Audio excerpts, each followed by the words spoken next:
Halo semuanya, selamat datang di channel aku. Nama aku Ariza Sativa Andesti. Di video kali ini aku bakal review 2 buah tools UI UX yang dikhususkan untuk pembuatan prototyping, yaitu Sketch dan juga Adobe XD.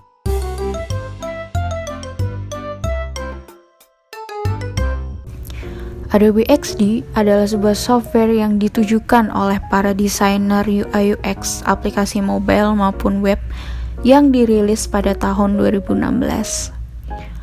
Ada beberapa fitur utama pada Adobe XD ini yang dirilis pada publik di edisi perdana ini, khususnya untuk memudahkan kinerja mereka, para desainer aplikasi mobile. Di antaranya adalah 1. Design Tools. Tools ini memiliki fungsi untuk membuat kerangka kerja atau wireframes, screen layout, dan production. Jadi, dengan tools ini, kalian bisa mendesain screen-screen yang akan ditampilkan pada aplikasi nantinya, atau biasa disebut dengan UI, User Interface. Kemudian fitur yang menarik di sini adalah Repeat Grid. Jadi Repeat Grid ini memudahkan desainer untuk membuat sebuah list yang berbasis grid yang hanya membutuhkan drag and drop ke arah kanan maupun bawah. Jadi otomatis akan terduplicate komponen yang ingin di grid. Kemudian yang ketiga ada Mobile Device Testing. Dengan Adobe XD dapat membuat desain interaktif yang bisa ditampilkan dalam bentuk layar smartphone atau tablet, sehingga kalian dapat melihat bagaimana prototipe Anda di berbagai bentuk device. Yang keempat ada Prototype Tools. Di sini Anda bisa membuat alur kerja dari desain yang sebelumnya sudah Anda buat. Pada tools ini kita dapat menentukan screen awal hingga screen-screen selanjutnya, dan juga bisa membuat animasi sebagai gambaran pada aplikasi yang akan dibuat nantinya, atau biasa disebut dengan UX, User Experience. Kemudian fitur lanjutannya masih ada Sharing Tools. Di sini kamu bisa memberikan hasil kerja kamu ke developer maupun reviewer menggunakan Adobe XD. Berbeda dengan, jadi tidak perlu aplikasi tambahan atau aplikasi pihak ketiga. XD sudah menyediakannya secara native untuk dapat mengirim desain ke developer maupun reviewer.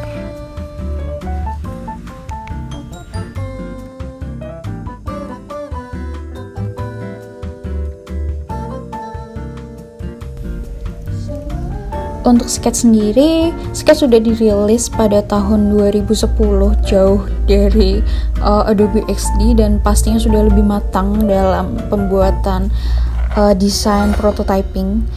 Kemudian keunggulan yang ditawarkan oleh Sketch sendiri ada beberapa, yaitu simbol dan libraries.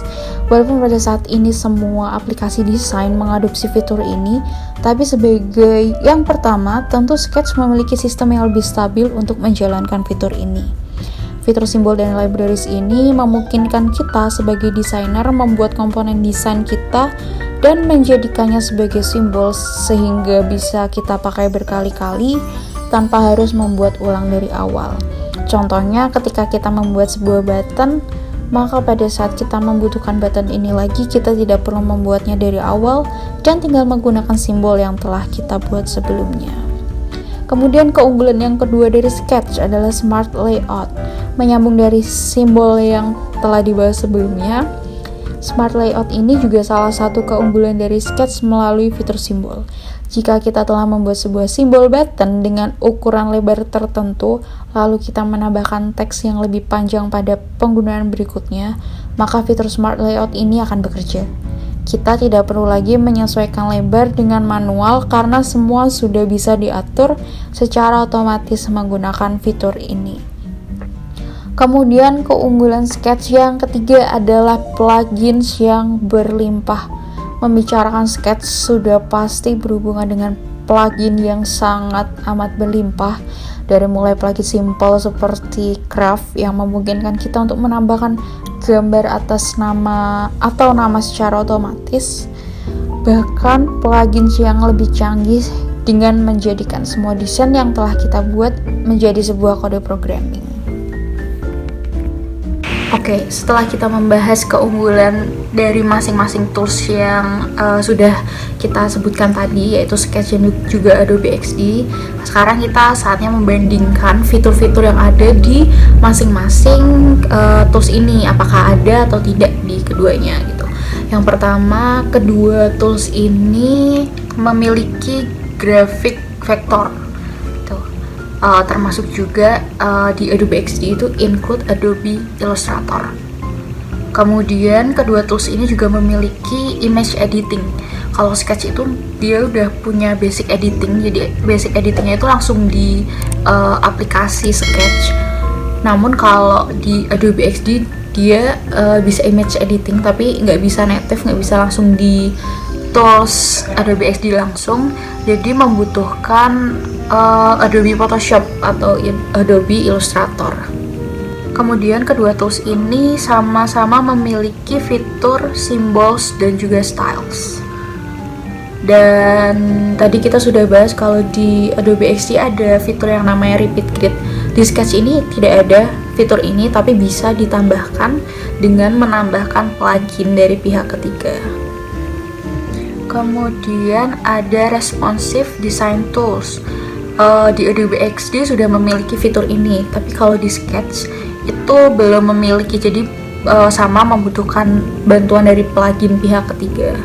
Terus juga untuk fitur real time collaboration, dua-duanya ini belum memiliki fitur ini karena tidak seperti Figma ya. Figma itu sudah sangat bagus sekali untuk real time kolaborasinya, tapi untuk di Adobe XD itu akan menjadi future feature atau fitur di masa depan mereka. Terus kalau di Sketch dia ada real time kolaborasi dengan menambahkan plugin dari pihak ketiga.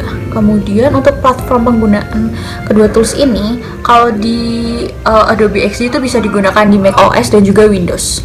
Tapi bedanya kalau di Sketch itu hanya bisa digunakan di macOS version saja, jadi di Windows nggak bisa. Untuk pricing dan juga lisensinya, Adobe XD menawarkan paket starter untuk personal use tanpa biaya alias free. Kalau mau upgrade ke profesional dan juga small teams itu bisa dengan membayar 9,99 US dollar per bulan. Tentu saja fitur yang didapatkan pastinya berbeda, terutama di cloud storage-nya. Kalau personal use atau XD starter, cloud storage-nya ya 2 GB, kemudian untuk single app, untuk profesional dan juga teams itu up to 100 GB. Kemudian untuk pricing dan lisensi dari Sketch ini berbayar, hanya membayar satu kali pembayaran dalam 1 tahun sebesar 99 US dollar. Kalian udah bisa menggunakan aplikasi Sketch untuk 1 tahun. Sekian review singkat dari aku. Semoga video ini bisa bermanfaat buat kalian semua, dan juga semoga nilai mata kuliah interaksi manusia dan komputerku bagus, karena ini tugas. Bye guys.